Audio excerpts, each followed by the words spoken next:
দেখছিস কাকে? আর তো দুলাভাই কে? দুলাভাই এখনো হয় নাই আপু, হলে তোকে জানাবো। হ্যাঁ তুই না একটু বেশি বুঝিস। ও ওটা তো সারা জীবন ছিল। সত্যি করে বলতো বিয়েটা কার? এই তুমি চোখে কম দেখো, কানে কম শোনো। বড় ছেলে কে? আমি। আমার বিয়ে কিভাবে হবে? আমি কি সিরিয়াল ব্রেক করছি কোনোদিন? তোমার বিয়ে, কংগ্রেচুলেশন।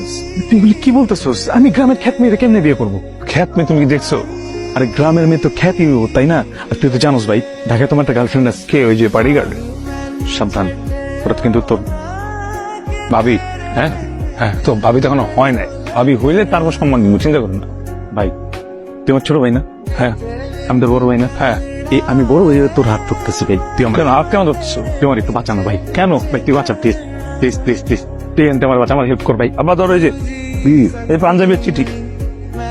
কিসের পাঞ্জাবি? ভাইয়ের পাঞ্জাবি একটা চিঠি।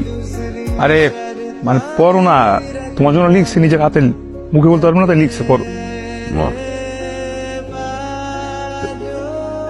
কি লিখেছে? আম্মা আমি এক লাইনে বলি, ভাইয়া বিয়ে করতে পারবো না তাই ভাগছি। মানে? মানে হচ্ছে গিয়ে দেখো, আব্বার দোষ আছে। আব্বা জীবন তারা বলছে যে তার বিয়ে আজকে। আব্বা ভাইয়ের সারপ্রাইজ দিতেছে, আর ভাইয়া কি সারপ্রাইজ নিয়ে বিয়ে করবো নাকি? 2023 সালে আর ভাইয়ের একটা গার্লফ্রেন্ড আছে না, পার্টি করে। আমার আরে কাজী বসে নিছে তো, ওর নাকি আর কোথায় একটা বিয়ে আছে। আঙ্কেল জামাই তো যাবে না। আমার থামু, জানবি তো মানে জামাই ভেঙে গেছে। বলছো? দেখেন আপনার মেয়ের বিয়ে, আপনার মেয়ের আপনি জানাইছেন না? হ্যাঁ, আমার আব্বার দোষ। আব্বা তো জানায় না। এই 2023 সালে একটা ছেলেরা বলি সারপ্রাইজ তোমার বিয়ে, তাহলে মানবে কেউ? সে চলে গেছে, তার মতো করে চলে গেছে। জাপান আরে আমার আব্বা, এখন কি হবে?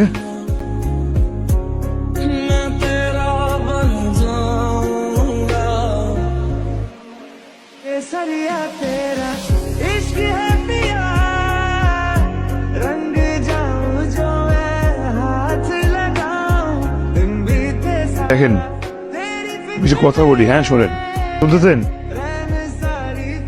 আপনার সাথে কিন্তু আমার বিয়ে হওয়ার কথা ছিল না। আপনার সাথে আমার বিয়ে একটা অ্যাক্সিডেন্ট।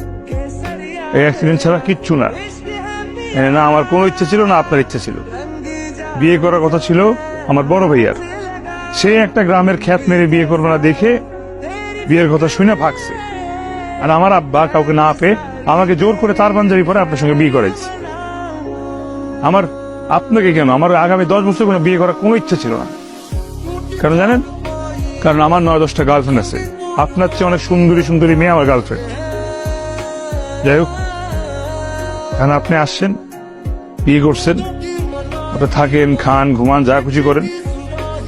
আপনার যখন মনে হবে যে আপনার এখানে থাকা খাওয়া শেষ, চলে যেতে ইচ্ছা করবে, আপনি ডিভোর্স দিয়ে আমাকে চলে যাবেন, কোনো আপত্তি নেই আমার।